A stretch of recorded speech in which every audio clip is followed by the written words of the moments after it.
आऊज़ुबिल्लाहिमिनश्शैतानिर्रजीम बिस्मिल्लाहिर्रहमानिर्रहीम। मैं हूं सरदार आमिर ज़हीर एडवोकेट और आप देख रहे हैं मेरा YouTube channel house of justice. क्या अदालती डिग्री के बाद किसी प्रॉपर्टी की रजिस्ट्री करवाना ज़रूरी है या नहीं, और अगर ज़रूरी है तो वो किस तरीके से रजिस्ट्री करवाई जाएगी।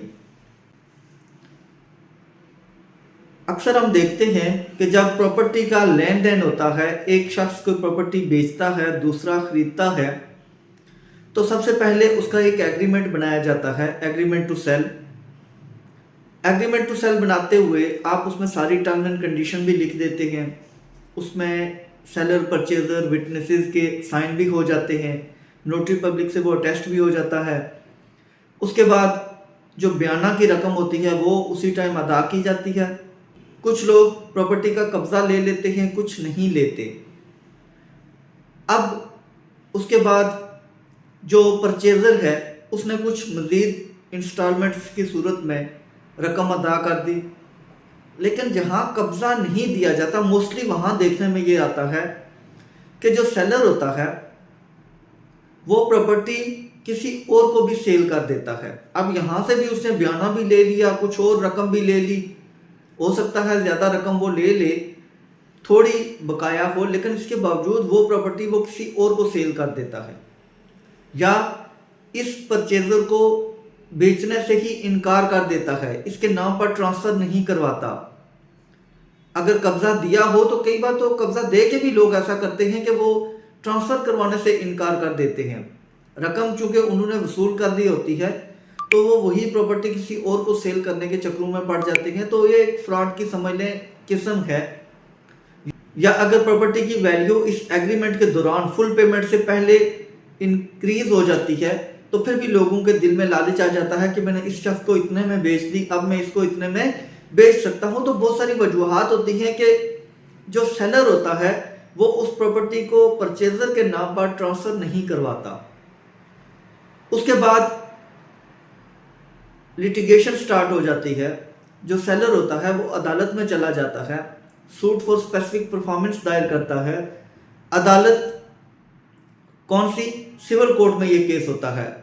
जो आपके इलाके की कचहरी होगी वहां पर जो सिविल कोर्ट होती है, सूट फॉर स्पेसिफिक परफॉर्मेंस वहां दायर किया जाता है। जब वो सूट दायर किया जाता है, जो सेलर होगा उसको पार्टी बनाया जाएगा डिफेंडेंट साइड पर। वो अदालत में आएगा, वकालतनामा देगा, जवाब देगा, केस स्टार्ट हो जाएगा। हो सकता है उसमें 2 साल लग जाए, 4 साल लगे, 6 महीने भी लग सकते हैं। जो भी टाइम पीरियड है उसमें वो केस का फैसला जो खरीदार था उसके हक में हो गया। मैं मिसाल दे रहा हूं क्योंकि मेरा जो टॉपिक आज का स्पेसिफिक परफॉर्मेंस के दावे के बारे में नहीं है बल्कि रजिस्ट्री के बारे में है, इसलिए मैं शॉर्ट सा बता के वहां रजिस्ट्री की तरफ आता हूं। अगर suit for specific performance purchaser के हक में डिग्री हो गया, अब अगर उसके खिलाफ अपील होती है तो फिर तो डेफिनेटली आप रजिस्ट्री नहीं करवा सकते, या वो प्रॉपर्टी अभी आपके नाम पर नहीं है। क्योंकि जब फाइनल डिग्री किसी कोर्ट का ऑर्डर फाइनलिटी अटेंड करता है, फाइनलिटी अटेंड से क्या मुराद है? आखिरी कोर्ट का फैसला जिसके खिलाफ कोई अपील ना की जाए, किसी हायर फोरम पर ना जाया जाए, तो वो जब उसकी एक लिमिटेशन होती है, कानून ने उसका एक टाइम पीरियड दिया होता है कि इसके अंदर अंदर आप अपील कर सकते हैं, तो आप वो नहीं करते तो इसका मतलब है वो ऑर्डर फाइनलिटी अटेंड कर गया है, अब आपके हक में वो फैसला फाइनल हो गया है। तो जब वो ऑर्डर फाइनलिटी अटेंड कर ले उसके बाद आप उस प्रॉपर्टी के मालिक डिक्लेयर हो जाते हैं। लेकिन अब कोर्ट ने आपको मालिक बना दिया। इसमें कोई शक नहीं है कि अगर कोर्ट की डिग्री आपके हक में हो जाती है, वो फाइनलिटी अटेंड कर जाती है, तो डेफिनेटली आप उस प्रॉपर्टी के आप मालिक बन जाते हैं। लेकिन वो तो एक कानूनी तौर पर बनते हैं। अब आपको जब तक उसकी रजिस्ट्री नहीं करवाएंगे, महकमा माल में अपने नाम पर उसको ट्रांसफर नहीं करवाएंगे, तो आपका किसी जगह पर कोई रिकॉर्ड नहीं होगा। आप फर्द लेने जाएंगे तो चूंकि महकमा माल में तो आप वहां पर अभी मालिक ही नहीं है, आपके नाम पर वो प्रॉपर्टी ट्रांसफर ही नहीं हुई, आपको फर्द नहीं मिलेगा। आप उसको अगर बेचना चाहें तो फर्द बै की जरूरत पड़ेगी, आपको वो फर्द बै नहीं मिलेगा। आप वहाँ मीटर लगवाना चाहें, आपको मीटर के लिए फ़र्द की ज़रूरत पड़ेगी, आप नहीं लगवा सकते, फ़र्द जारी नहीं हो सकता। आपके पास चूँकि टाइटल डॉक्यूमेंट नहीं होगा, महकमा माल में आपको पहले इंदराज करवाना पड़ेगा। तो उसका तरीकाकार क्या है? अगर तो वो शख्स जिसने आपको सेल की थी वो प्रॉपर्टी अभी आपके नाम पर ट्रांसफ़र करने के लिए राज़ी हो गया, तो फिर तो उसका बयान होगा जिस तरह आम सिंपल रजिस्ट्री होती है वैसे ही हो जाएगी। लेकिन अगर कोर्ट के आर्डर के बावजूद वो अदालत में उसके बाद नहीं आता, आपके हक में बयान नहीं देता, आपने क्या करना है? आपने वो जो फाइनल फैसला है आपके हक में आया है उसकी अटेस्टेड कॉपी ले लेनी है और अटेस्टेड कॉपी लेके इजरा फाइल करनी है उसी सिविल कोर्ट में जिसमें आपका केस डिग्री हुआ था, उसी कोर्ट में इजरा लगेगी। इजरा लगाएंगे, कोर्ट उस सेलर को नोटिस जारी करेगी। जितने कोर्ट्स अपनी सेटिस्फेक्शन के लिए नोटिस जारी करती है वो जारी किए जाएंगे। अगर वो आ जाता है तो ठीक, नहीं आता तो फिर कोर्ट क्या करेगी कि एक कमीशन अपॉइंट करेगी, लोकल कमीशन अपॉइंट करेगी, उसकी फीस रखी जाएगी। आपको कहा जाएगा कि इसको 30,000 दे दें, 40 दे दें, 50 दे दें, जितनी कोर्ट का वो पावर है वो उसकी फीस फिक्स करेगी अपने ऑर्डर में और उसको नॉमिनेट कर देगी कि ये बंदा आपके हक में जाकर आपको रजिस्ट्री करवा के देगा। उसके साथ साथ कोर्ट एक और ऑर्डर करती है कि आप मसवदा जमा करवाएं। मसवदा क्या होता है कि वो रजिस्ट्री जो आपके हक में वो प्रॉपर्टी डिग्री हुई है उसकी आपने एक रजिस्ट्री तैयार करवानी है आम सादा पेपर पर। सबसे पहले आप सादा पेपर पर एक ड्राफ्ट निकाल के अदालत को देंगे। अदालत जब उसको अप्रूव करेगी तो फिर वो स्टाम्प पेपर वगैरह पर निकलेगा, लेकिन पहले आपने वो मसवदा आम सादा कागज पर निकलवाना है। जाके आप वो तैयार करेंगे। उसका तैयार करवाने का तरीकाकार क्या है कि डेफिनेटली आपके पास कोई फर्द मलकियत उस शख्स ने दिया होगा जब प्रॉपर्टी बेची होगी, वो मौजूद होगा, आपके पास एग्रीमेंट होगा। ये जो कंप्यूटर वाले बैठे होते हैं रजिस्ट्रियाँ करवाते रहते हैं, ये खुद तैयार भी करते हैं।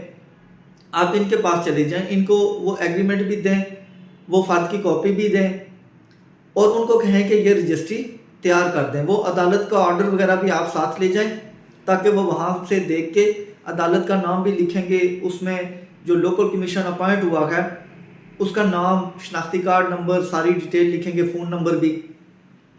तो वो आपको एक ड्राफ्ट तैयार करके देंगे। आपने वो प्रिंट लेके सादा कागज़ पर जाके अदालत में दे देना है।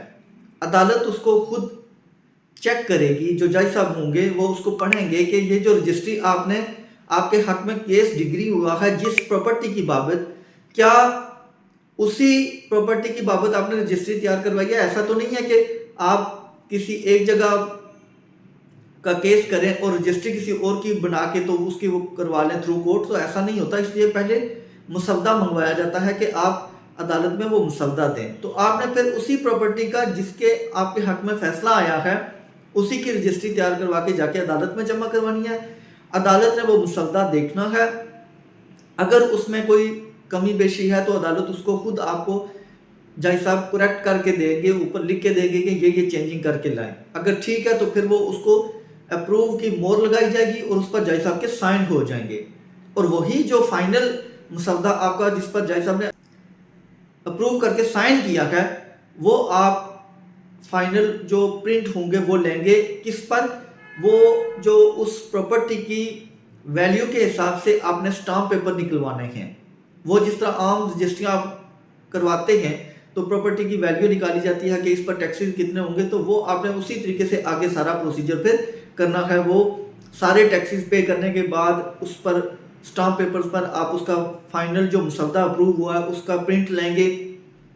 उसके बाद अदालती फाइल लेके जो लोकल कमीशन है वो आपके साथ जाएगा सब रजिस्ट्रार के ऑफिस में और वहां पर जो सेलर है उसकी जगह पर ये लोकल कमीशन बयान देगा कि इनके हक में ये डिग्री हुई है। वो अदालत की पूरी फाइल उसके पास होगी, वो भी चेक करवाएगा। जो जो अटेस्टेड कॉपी उनको चाहिए होगी, जैसे फाइनल फैसले की अटेस्टेड कॉपी चाहिए होगी तो वो साथ आपने एक कॉपी अटेस्ट करवा के रख लेनी है, वो भी लगेगी।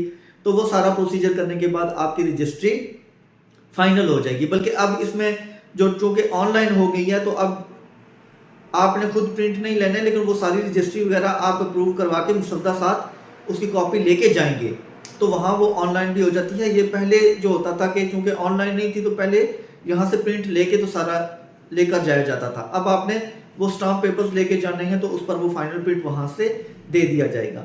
तो आपके हक में अगर फैसला आ गया है कोर्ट का, तो डेफिनेटली आपने हर हाल में उसकी रजिस्ट्री करवानी है। रजिस्ट्री जब तक नहीं होगी, आप मालिक तो बेशक उसके होंगे, लेकिन आप उसको ना सेल कर सकते हैं, ना उसका फर्द ले सकते हैं, क्योंकि जब तक महकमा माल में आपके हक में वहां पर उसका रजिस्ट्री नहीं होगी, इंतकाल नहीं होगा, उसका इंदराज नहीं होगा, तो वो तो फिर आपके डेफिनेटली किसी काम की नहीं रहेगी। तो आपने रजिस्ट्री लाजमी करवानी है, उसका सारा प्रोसीजर भी मैंने बता दिया है। तो व्यूअर्स, ये थी आज की वीडियो। उम्मीद है वीडियो पसंद आएगी। अगर वीडियो पसंद आई तो चैनल को सब्सक्राइब करना ना भूलिएगा। इसी के साथ इजाज़त चाहता हूँ। अपनी दुआओं में याद रखिएगा। फी अमानिल्लाह।